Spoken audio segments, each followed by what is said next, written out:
Maybe I'm Ben's biggest fan because I'm his mom, but Ben was a wonderful person.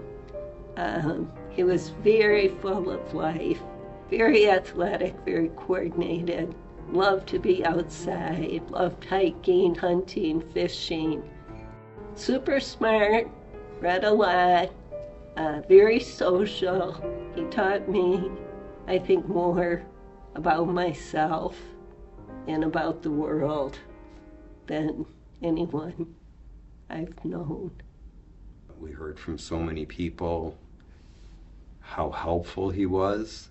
He was, more so than probably we knew up until that point, how willing he was to help someone out and didn't ask a lot of questions, didn't ask for anything in return. That was just his nature. A few years before his death, Ben went fishing, and he was near another guy that was fishing by himself. And the guy yelled out to Ben that, he needed help, that he was stuck. And when the guy reached out to grab his arm, the guy slipped and was carried away by the current. And Ben, without even thinking, just dove in after him, even though the man had stopped breathing and he was unconscious.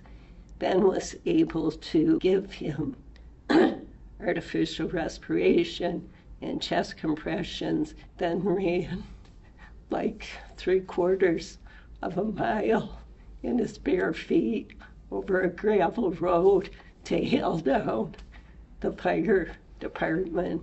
He spent one night in the hospital and he recovered. That meant so much to Ben that he had helped this other person. Starting in his teenage years, he began to suffer from a mood disorder where he experienced periods of depression and anxiety. He also used illegal substances and alcohol to self-medicate and to try to manage. Eventually, he was diagnosed as bipolar, but that came so late in the disease process that by the time he received that diagnosis, I don't think it was timely enough for him to get the right treatment. In the year prior to Ben's death, we noticed that his behavior really changed.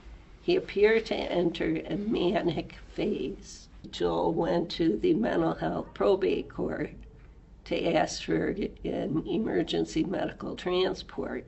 And when he was discharged, he was given, a sheet of contact numbers for setting up follow-up outpatient. He was given medications, but he was non-compliant. When we went back to the mental health probate court, we said, look, he's non-compliant, his condition is deteriorating. We're afraid that he's a risk to himself or to other people. And they said they do zero follow-up. And we kept saying, Ben, something's wrong. You really need help. We can get help. There is help. But he just couldn't get there. Once he landed in jail, there didn't seem to be any hope of help.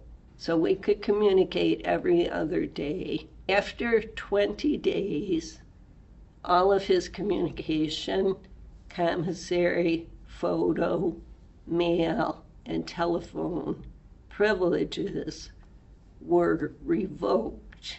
They said that I was the victim because there had been some domestic issues in the home.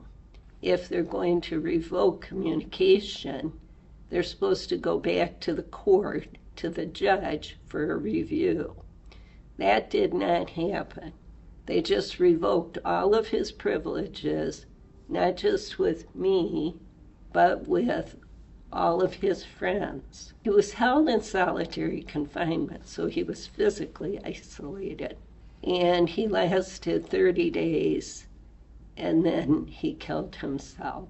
2.5 months after his death, a friend received a letter that he had mailed from the jail after he lost his communication privileges. He stated that he was really struggling with solitary confinement, that all of his privileges had been revoked, that the food was terrible, he felt like he was starving. He was prescribed Zoloft, and that must have been prescribed by someone at the jail. But it's the wrong medication for a person with bipolar disorder. When the deputies came to our home to tell us that our son had died by suicide, they told us a very simple, sanitized version. They said, your son was brought his lunch, and an hour later we went back to pick up the tray, and your son was dead. There was nothing that could be done. Sometimes people just kill themselves. We asked, well, do you investigate these deaths? Do you do anything to try to prevent these types of deaths from occurring? And they said, we do our own investigation. We only look for evidence that shows that we did nothing wrong. I said, well, what about looking at things like medical treatment or his loss of communication? No, we don't look at any of that. Within 3 days of our son's death, we started to get messages from other inmates who were in solitary confinement cells near our son. They told a very different story of the death. They said that our son was served lunch and that he started to yell that there were mouse feces in his lunch. No one would respond, and he started to yell and scream and pound on the cell and saying that he was going to kill himself, and then he was ready to check out, and then he couldn't stand it anymore. And the other inmates heard it, and they all started to pound on the cells and yell for help to get the deputies to come, because they realized he was ready to kill himself, and no one would come. And when they did finally come, our son was dead. I don't think I'll ever be able to forget that he was calling for help and no one would respond, and that the people who showed the most compassion were the other incarcerated individuals being held in solitary confinement, that they could show more compassion towards our son and towards us than the people who were staffing the jail and the investigation. He spent 50 days in Oakland County Jail in solitary confinement, and he hung himself in his solitary jail cell on March 1st of 2024. I miss him every day. And you can't predict how any given day is going to go. It's really drawn us into the work of criminal justice reform, because we realize that this happened to us, but this could happen to anyone. I don't care how privileged you are. I don't care if you're the President of the United States. Mental health knows no barriers, knows no boundaries. I believe we can do better as a country, as a county, as a state. There's many examples of other countries and other states that have taken legislative action to limit the use of solitary confinement. I do not think that people are aware of the terrible human rights, civil rights, American with disability rights violations that are occurring every single day within our jails in prisons.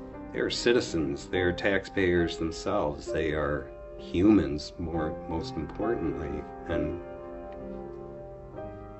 humans need to be treated humanely.